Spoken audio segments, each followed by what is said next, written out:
going to cover in this is the very first video, and I am going to cover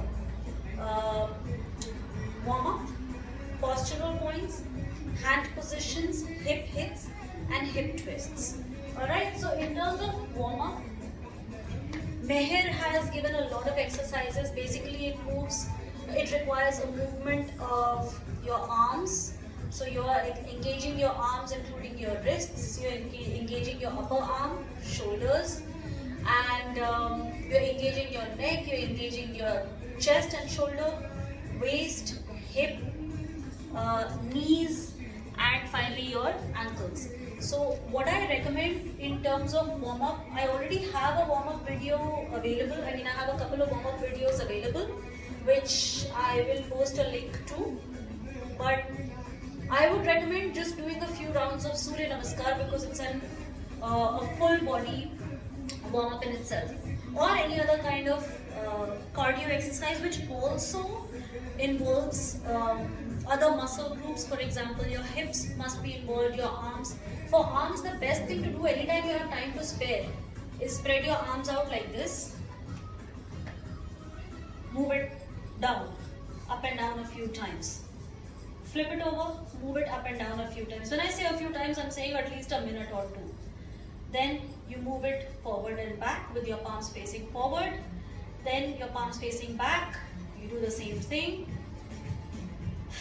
Hold your elbows shoulder level with your palms facing inward. Then your palms facing outward. Then your palms facing up and down. So basically you are engaging all of these upper body muscles to do this. These are the muscles that we don't very frequently use. So this is the basic idea, and now I'm skipping the warm-up altogether. So we will now start with the postural points. So there are 4 postural points. Please don't mind the fact that I'm wearing chappals. It's because I feel cold. But I will take them off when we're looking at footwork. So starting from your shoulders, when you're standing to start belly dance, make sure that your shoulders are up and rolled back so that you give an air of confidence. You're not drooping and your upper body is not slouching. You're facing forward, your shoulders are up and back. This is a very confident stance. Second thing, I'll talk about the hip and tailbone the last. Second thing is your feet. They shouldn't be this close together. They should not be this far apart. Just about hip width apart. Okay? Now, with your feet with this distance apart, you want your knees facing straight outward. You don't want your knees going straight forward. You don't want your knees pointing outward, diverging. You don't want them pointing inward. So make sure that you check this, and when your feet are placed, make sure that you're not just resting on the ball of your feet or on the heel. So find a neutral position so that your weight is balanced. Now your knees. So your knees don't have to be very erect upright. Leave them lightly soft, because most of the actions, most of the movements that we are going to do are going to require your knees to straighten slightly or to bend slightly. Most of the effect in your belly dance movement actually comes from your knees, which we will learn as the days progress. So these are the 3 important points. The last one is the most important. This is your tailbone. Now all our lives we've been taught to stand straight. Standing straight means this, right? You see the curvature of your spine? It tends to point outward. And from what Meher has taught us, it's that the more stress you put on standing in this manner with your tailbone pointing outward, the more pain your lower back, because there is not much support here. This is the end point.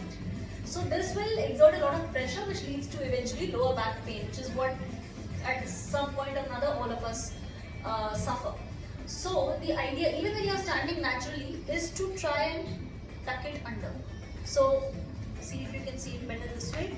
So this is how you are used to standing. Even when you are standing normally, get in the habit of slightly, very minute adjustment, tuck your tailbone under, very slightly. Okay, and that is going to alleviate a lot of the pressure on the tailbone also. Instead of doing this, you're doing this. But this is key in all belly dance movements. So your pelvic floor is now flat, it's not pointing downward, it's also flat, parallel to the wall in front of you, and the tailbone, instead of sticking out, is tucked under. So this takes a little bit of effort. You have to keep reminding yourself that even though I'm standing, you're standing straight. So you still have your shoulders back and rounded up, but make sure that your tailbone is tucked under. Okay? So 4 postural points: shoulder up and back, tailbone is tucked under, knees soft, facing forward, and your feet are just about hip width apart, firmly planted on the floor. The weight is equally distributed.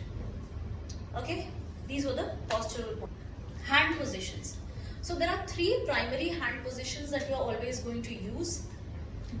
One is right adjacent to your body, second is here, third is here. Now we are not here for physical training, we are here for belly dance. So for the grace aspect of it, this is position 1. Now in position 1, your arms are by your side, slightly bend the elbows, flick your wrist back. Now to add additional grace, create a form of scissor between your first finger, your second and third finger, and your last finger. Do this. So position 1, arms by your side, slight bend in the wrist, slight bend in the elbow, wrist flick back, and your fingers. This is position 1. Position 2, arms flat out, slight bend in the elbow, wrist flicks back, and again you're doing the same thing with your fingers. Right? It just gives an illusion of grace when you do this. So it was straight out, bend the elbow, bend the wrist slightly, and you do this. The third position is when you take your hands up. Now your wrists are pointing toward each other. They're facing each other. So you take your arms up, wrists facing each other, slight bend in the elbow, and again you're doing this. So you can see that there's an element of grace. So you can move from position 1 to position 2 to position 3, 2, 1, 1, 2, 3. Anytime you are practicing these positions, again, make sure shoulder is up and rolled back, tailbone is tucked under, knees are soft, feet are less than hip width apart. So 1, 2, 3, 3, 2, 1. Now we're going to move into the first technique involving the hips. The first technique with the hips are hip hits.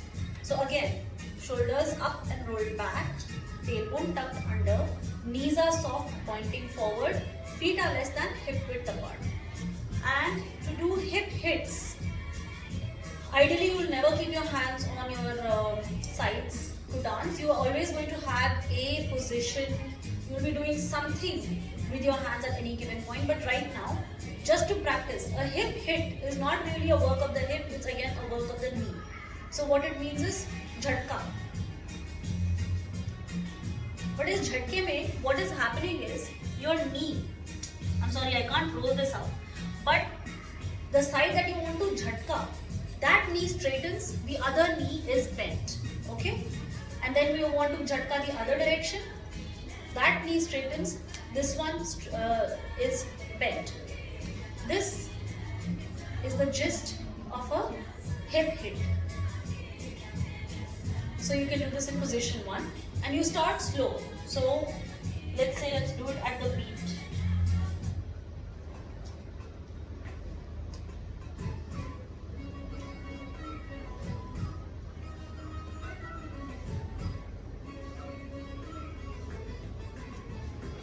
Now we can progress to a faster speed.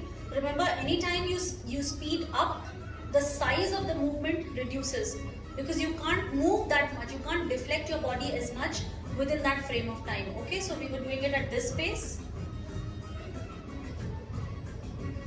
Now to pace it up, you go.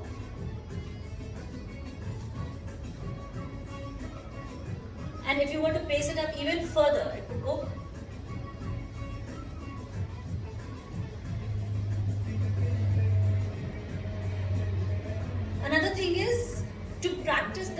once, always a good idea to wrap something around your hips, so that when we progress to chest isolation, when they want us just to move our chest, you should be able to see in front of a mirror whether your hips are also moving with your chest, because then you're not isolating your chest from the hip.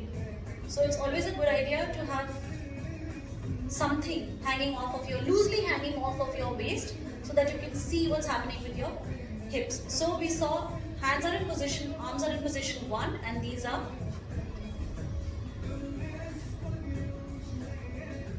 hip hits, right?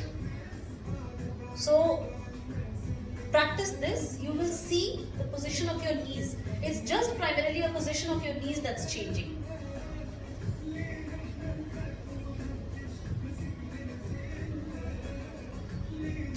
Next thing we're going to talk about is hip twists. So again, all postural points in place. These are soft, feet are just about hip width apart. My arms are in position 1, and I'm just rolling my hip from side to side. My arms stay in position, the rest of my body tries to stay in position. Your feet are firmly planted, your knees are soft, they're not very erect, they're soft, and you're getting some movement from your legs also. So this is a hip twist. This is a slow twist. As you pace up, the size of the twist becomes smaller. This is medium. If I were to go to a fast pace, this is what's going to happen. Very little displacement, but it's moving faster. Okay, so this is all we'll cover in video 1. So we've talked about our postural points, shoulders. Let's do it this way. Shoulders up and rounded back. Tailbone tucked under, knees are soft, pointing straight out, feet are firmly planted, less than hip width apart, right? Then we talked about the arm position. So there's 1, 2, 3, 3, 2, 1. Then we talked about hip hits, which is just a straightening of the knee, right?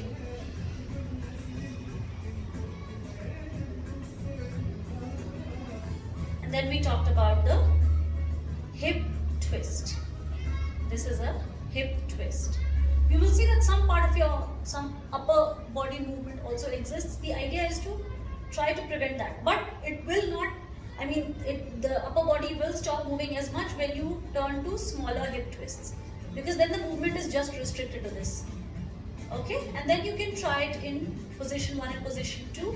Position 3 is slightly more difficult to achieve, but not impossible. Okay, practice.